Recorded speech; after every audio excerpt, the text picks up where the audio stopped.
কি বলতে চান আমাকে বলেন বলেন। আব্দুর রহমানকে টানা একটা চর মারে দিলেন। এই চরটা মালিক ইবনে দিনার দেওয়ার পরে ওনার যে নেশা ছিল রে, এই নেশাটা কেটে যাওয়ার পরে এবার ডাকতে বলতেছে হুজুর বুঝতে পারলাম না। বলছে মালিক ইবনে দিনার বলছে বাবা রে, তোর মার কবরের ভিতরে 99টা সাপ দংশন করতেছে রে বেটা। এ বেটা তুমি নামাজ পড়ো না, রোজা করো না, সদকা দাও না, এই না দেওয়ার কারণে তোমার মারে কবরের ভিতরে আযাব দেওয়া হচ্ছে। মালিক ইবনে দিনার বলে হুজুর আমাকে নিয়ে চলেন নিয়ে চলেন। মালিক ইবনে দিনার উনি সঙ্গে করে নিয়ে আসলেন আব্দুর রহমানকে। আব্দুর রহমানকে সঙ্গে করে নিয়ে আসার পরে হুজুর আমার ওনার মায়ের কবরের সামনে বসায় দিলেন। গোসল করার পরে 2 রাকাত নামাজ পড়ার পরে এবার মায়ের কবরের সামনে বসায় দিলেন। দেওয়ার পরে মালিক ইবনে দিনার ওনাকে তাওয়াজ্জু দিলেন। তাওয়াজ্জু ফয়েজ বরকত দেওয়ার পরে মালিক ইবনে দিনার বলে রে, ওই লোকটা আব্দুর রহমানের কাশফটা খুলে গেল। আব্দুর রহমান একটা চিৎকার দিলেন জমিনের উপরে, ও মা আমি জীবনে কোনোদিন আর মদ খাবো না। এই কথাটা শব্দ উচ্চারণ করার পরে আব্দুর রহমান জমিনের ভিতরে পড়ে গেল। পড়ে যাওয়ার পরে আল্লাহর ওলি মালিক ইবনে দিনার আব্দুর রহমানের মাথায় বাড়ি দিয়ে জ্ঞান ফেরালেন। জ্ঞান ফেরানোর পরে ডাকতে বলছে আব্দুর রহমান তোমার মায়ের কি অবস্থা বলো বলো। আব্দুর রহমান ডাকতে বলে হুজুর আমি আমার কথা কি বলবো, আমি লক্ষ্য করে দেখি আমার মারে 99টা সাপ কিলিবিলি করে আমার মারে কি করতেছে, আমার মার শরীরের গোশতগুলো কামড়ায় কামড়ায় খাচ্ছে। আমার জনম দুঃখিনী মা এত জোরে চিৎকার করতেছে হুজুর, এই চিৎকার করার কারণে পৃথিবীর কেউ শুনতে পারে না। হুজুর আল্লাহর কাছে একটু দরখাস্ত করেন, আমি জীবনে আর কোনোদিন মদ খাবো না। একসাথে বলা যাবে কি মার হওয়া। হঠাৎ করে মালিক ইবনে দিনার বললেন বাবা রে আমার একটু মুরাকাবার ভিতরে চলে যাও। মালিক ইবনে দিনার মুরাকাবার ভিতরে যাইতে বললেন। আব্দুর রহমান যখন মুরাকাবার ভিতরে গেলেন, যাওয়ার পরে দেখলেন ওনার মার কবরটা আল্লাহ জান্নাতের উচ্চ মাকাম দ্বারা সাজায়া দিয়েছে। একসাথে ধরে বলা যাবে কি মার হাওয়া। একটা সন্তান হাফেজ বানান, একটা সন্তানকে আলেম বানান। ওই আলেম যখন 2টা হাত তুলে বলবে রব্বির হামহুমা কামা রাব্বায়ানি সগীরা, বন্দুকের গুলি মিস হতে পারে, আপনার কলিজার টুকরা বেটা যদি আল্লাহর কাছে দোয়া করে ওই দোয়া জীবনও কোনোদিন ফেরত আসবে না। আপনার কবরখানা আল্লাহ জান্নাতের বাগিচা বানায় দিবে। জোরে জোরে বলি মারহাবা। লিল্লাহ তাকবীর। মোহাম্মদ হারুন মেকার পিতা মৃত আইনাল প্রামাণিক উত্তর ভারত থেকে নগদ 2000 টাকা আবার হারুন ভাই দানখানা কবুল করো। আব্বা গহীন কবরে আইনাল সাহেবের কবরটুকু মাফ করো। আল্লাহ খাস করে ভাইজানকে হায়াত বৃদ্ধি করে দাও। সবাই বলি আমিন। মোহাম্মদ আব্দুল খালেক আল্লাহ বিদে জয়নাল আবেদিন বর্তন গাছাটা করবানা নগদ 500 টাকা। আরে ভাইয়ের জন্য দোয়া চাই। আল্লাহ আমার খালেক কাকার দানখানা কবুল করো। আমার সাইদুর কাকার কবরখানা জান্নাতের বাগিচা বানাও। আল্লাহ আমার খালেক কাকার উসিলায় ওনার আব্বার কবরটুকু মাফ করে দেন। সবাই বলি আমিন। মোহাম্মদ রতন সরকার আল্লাহ বিনামিত আক্তার সরকার বর্তন গাছা সরকার বাড়াবাড়ি নগদ 500 টাকা। এক বস্তা সিমির আব্বার জন্য দোয়া চাই। আল্লাহ খাস করে আমার মামা রতন সরকারের দানখানা কবুল করো। আব্বা মৃত আক্তার সরকারের দেখো আল্লাহ কবরখানা মাফ করে দাও। আল্লাহ আমার মামার জীবনের গুণাগুলো মাফ করে দাও। 5 ওয়াক্ত নামাজি বানা দাও। সবাই বলি আমিন। মোহাম্মদ সাইদুর রহমান খা আল্লাহ বিনামিত আজিউদ্দিন খা আজিদুল্লাহ খা বর্তন গাছা গাছ পাড়া বাড়ি আল্লাহ খা পাড়া বাড়ি নগদ 20 টাকা 100 টাকা নগদ 100 টাকা এবং মিষ্টি দিলেন।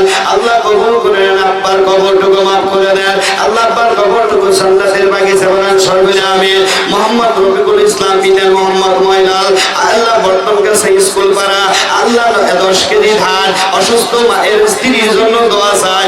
আল্লাহ খাস করে তোমার বান্দা রফিকুল ইসলামের স্ত্রীকে গভীর সেবা দান করো, হায়াত বৃদ্ধি করে দাও। সবাই বলি আমিন। মোসাম্মদ সাকেরা খাতুন আল্লাহ স্বামী মৃত মোজাম্মেল প্রামাণিক পশ্চিম পাড়া বাড়ি নগদ 500 টাকা। স্বামীর জন্য দোয়া চাই। দোয়া করি আল্লাহুম্মা আমিন। আল্লাহ তোমার বান্দে সাকেরা খাতুনের দান খানা কবুল করো। স্বামী গহীন কবরে স্বামীর কবরটুকু জান্নাতের বাগিচা বানায় দেন। সবাই বলি আমিন। মোহাম্মদ এরশাদ সরকার আল্লাহ বর্তমান গাছা শাসন সভার থেকে নগদ 100 টাকা এক বস্তা সিমিল আব্বার জন্য দোয়া চাই। আল্লাহ কাজ করে সাদের আব্বার কবরটুকু মাফ করে দেন, কবরটুকু জান্নাতের বাগিচা বানান। সর্বজনে আমিন। মোহাম্মদ মুকুল হোসেন, পিতা মোহাম্মদ আব্দুর রহিম প্রামাণিক, আল্লাহ বর্তন কাছে স্কুল পাড়ার থেকে নগদ 40 টাকা এক বস্তা সিমেন্ট, বর্তন কাছে কবরস্থানের সকল ব্যক্তির জন্য দোয়া চাই। আল্লাহ সমস্ত কবরবাসীকে হায়াত, আল্লাহ কবরগুলো জান্নাতের বাগিচা বানাও। কাউরে যদি কবরের আযাবে গ্রেফতার করে থাকো, প্রত্যেকের কবরগুলো মাফ করে দেন। সর্বজনে আমিন। মোহাম্মদ হুমায়ুন আলী খা, আল্লাহ পিতা মৃত্যু, আল্লাহ বর্তন কাছে খা পাড়া নগদ 100 টাকা এক মন্দান। আল্লাহ খাস করে হুমায়ুন আলী খা দান খানা কবর করো। আল্লাহ খাস করে আব্বার গভীর কবরে আব্বার কবরটুকু মাফ করে দেন। আল্লাহ কবরটুকু জান্নাতের বাগিচা বানান। সবাই বলি আমিন। মোহাম্মদ নজরুল ইসলাম, আল্লাহ পিতা গুঞ্জে আলী সর্দার, বর্তন কাছে ঠাকুর ভাড়া নগদ 100 টাকা 20 কেজি দেন। আব্বা মার জন্য দোয়া চাই, দোয়া করি আল্লাহুম্মা আমিন। আয় আল্লাহ তাবারক তাআলা তোমার বান্দারা দান করতেছে, দানগুলো কবুল করো। আদে আল্লাহ যারা গভীর কবরে, যার কারণ কবরে কাঁদায় না, আল্লাহর কারণ কবরে জাহান্নামের আগুনগুলো জ্বলায় দিও না। আল্লাহ আমার বর্তন কাছে কবরস্থানে রহমত বরকতে পরিপূর্ণ করে দাও। সবাই বলে আমিন। আল্লাহুম্মা সাল্লি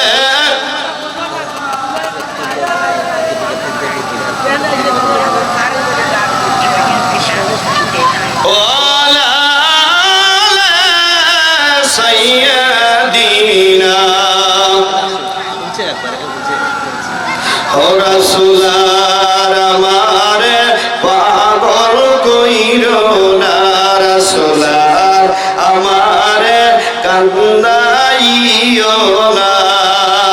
তোমারই জন্য পাগল আমি, পাগল সারা দুনিয়া, রাসূলার আমারে পাগল কইরো না, রাসূলার আমারে কান্দাইও না।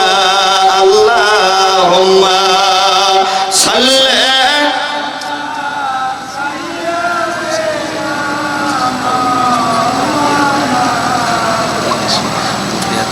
ওয়ালা সাইয়্যিদিনা। ও রাসূল কোরআন খুঁজিলাম, হাদিস খুঁজিলাম। ও রাসূল কোরআন খুঁজিলাম, হাদিস খুঁজিলাম, আপনার দেখা বুঝি পাইলাম না, রাসূলার আমারে পাগল কইরো না, রাসূলার আমারে কান্দাইও না। তোমারই জন্য পাগল আমি, পাগল সারা দুনিয়া, রাসূলার আমারে পাগল কইরো না। আল্লাহুম্মা সাইয়্যিদিনা মাওলানা মুহাম্মদ।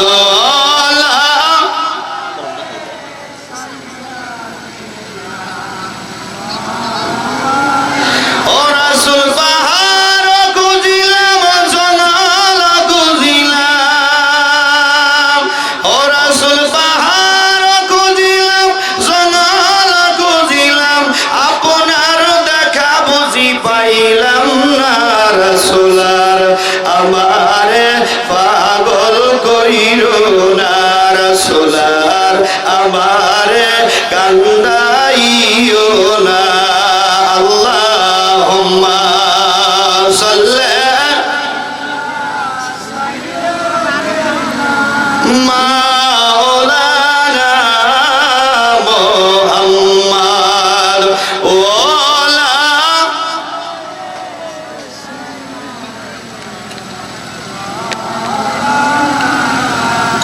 ভাইয়া আইয়ুহাল হাজিরুন রাহমাকুমুল্লাহ, আমি অল্প টাইম কিছু আলোচনা করি, প্রধান বক্তা তুলে দেব। ভাইরা, বিষয়টা হলো এখন বর্তমান দেখা যাচ্ছে মানুষের বাড়িতে যে অবস্থা, গান বাজনা বেশি শুরু হয়ে গেছে, কথা কর ঠিক কিনা?